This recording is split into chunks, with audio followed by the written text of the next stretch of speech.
Summer na! That's why nandito kami sa Espanya. Kasi umuwi naman kami talaga every summer. And today, we are gonna go to a field trip. Pupunta tayo ng Segovia ngayon. Mga isang oras at kalahati yun from Madrid. Mabilis lang. The last time na pumunta kami doon, siguro may 10 years ago na. So medyo matagal-tagal na. Kaya pupunta kami ngayon doon kasi may mga areas kami na nabibisita. So ang itinerary natin today ay pupunta tayo sa Palacio de la Granja. Itong Palacio de la Granja, isa to sa pinaka-importante na palasyo dito sa Espanya. Alam nyo ba kung bakit? Kasi ganito yan.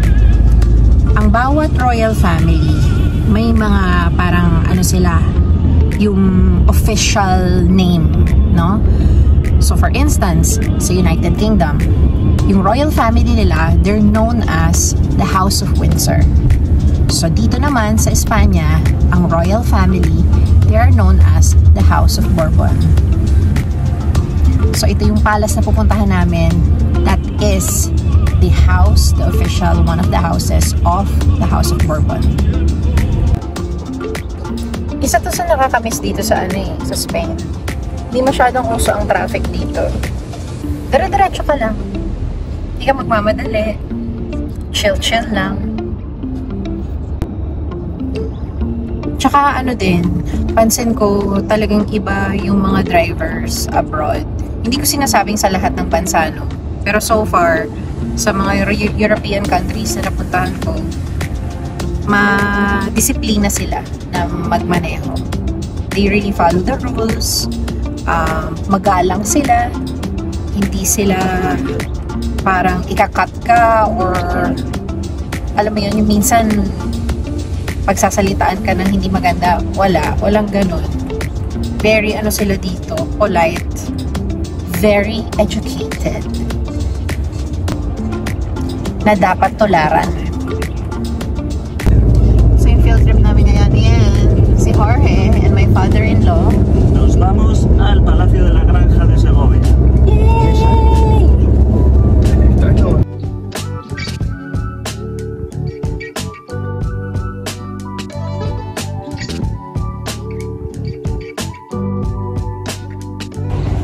We have arrived! Estamos en la granja, vamos al palacio ahora.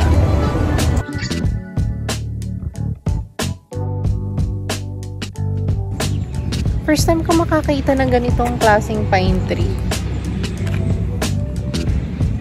Ibang ano siya, ibang species. Tinanong ko yung biyanan ko. So yung species nito ng pine tree is called pinsapo.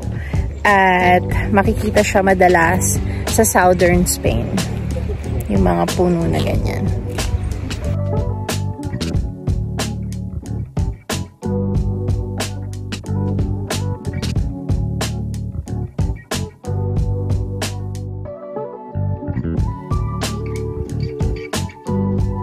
Naririnig ko yung ibang mga turista na nag-uusap. Sabi nila, ito raw yung isa sa pinakamaganda na palasyo sa Europe. So, let's find out.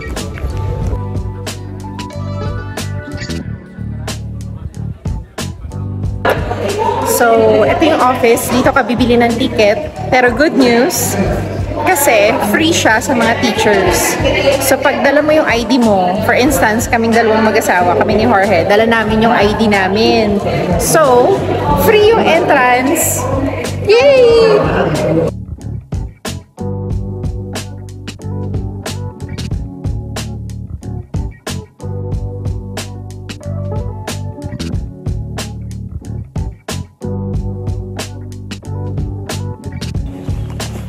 Diba kanina dun sa unang video ko sa harapan, mukha siyang maliit. Pero nung nakita ko yung parang pinaka-ano niya, miniature niya, ang laki pala niya. So hindi ko alam kung hanggang anong oras kami dito. Pero carry lang. Let's go!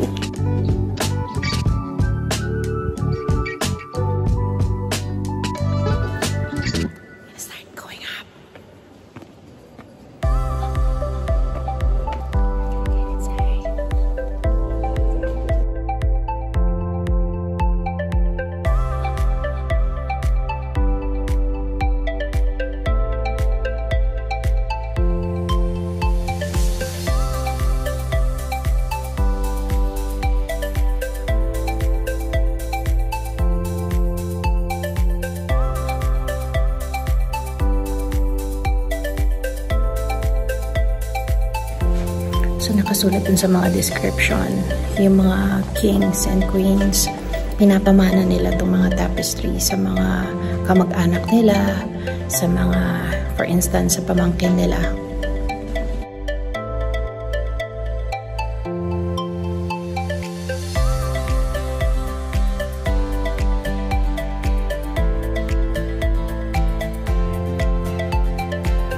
I must say, yung collection na to, it's impressive. Yung details niya, yung size niya, tapos kung gaano siya ka-intricate, kuhang-kuha talaga. Para siyang picture, pero embroidered. So, it's really special. Kaya, wow. I'm speechless. Like, I have nothing else to say, but it's just impressive.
Itong area to, dressing room naman siya before.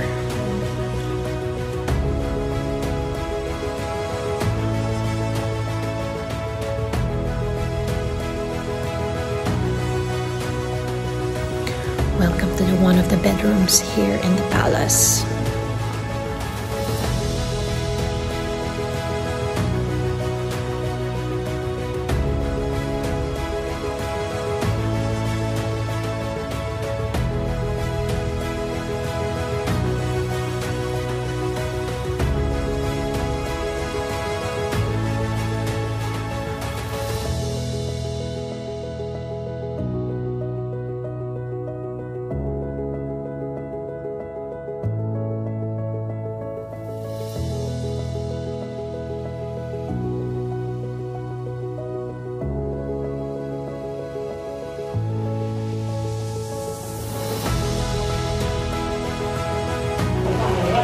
So this is the principal dining room.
lang lagi forma. Kailangan practical ka rin. Tulad ko, may backpack ako, may inumin ako. May merienda.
Sobrang nag-enjoy kami dun sa palace. Ang galing talaga nila dito. Sobrang nape-preserve nila yung maraming mga artifacts, mga paintings. So ngayon, pupunta naman kami sa downtown Segovia para mag-lunch.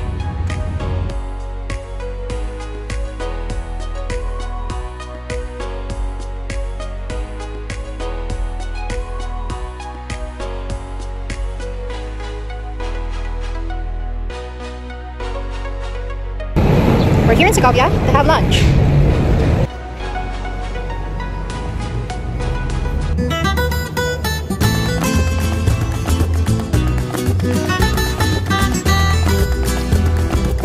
Itong nasa likod ko, yung Casa Maison Candido, dito nakain ang, I think, King and his family whenever they go to Segovia.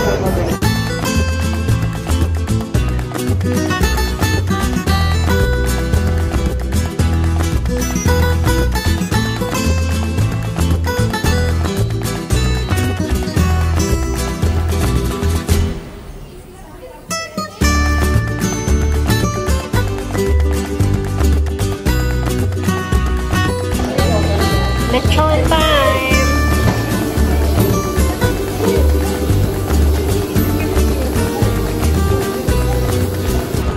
It's cochinilla.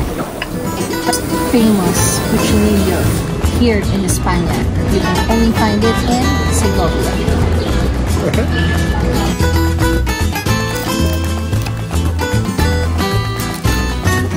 Crujiente, crujiente.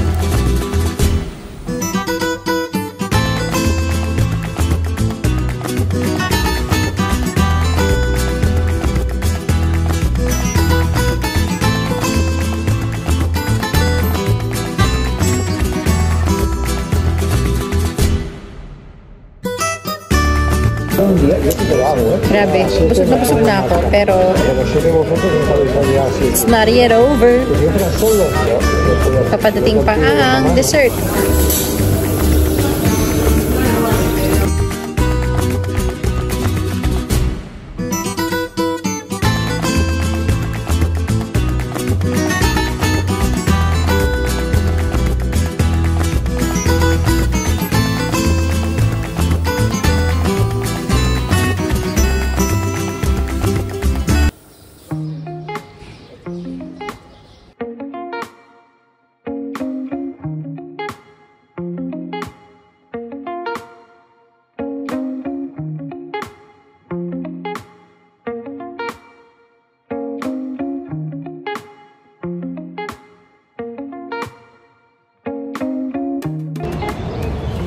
Guess what's behind me?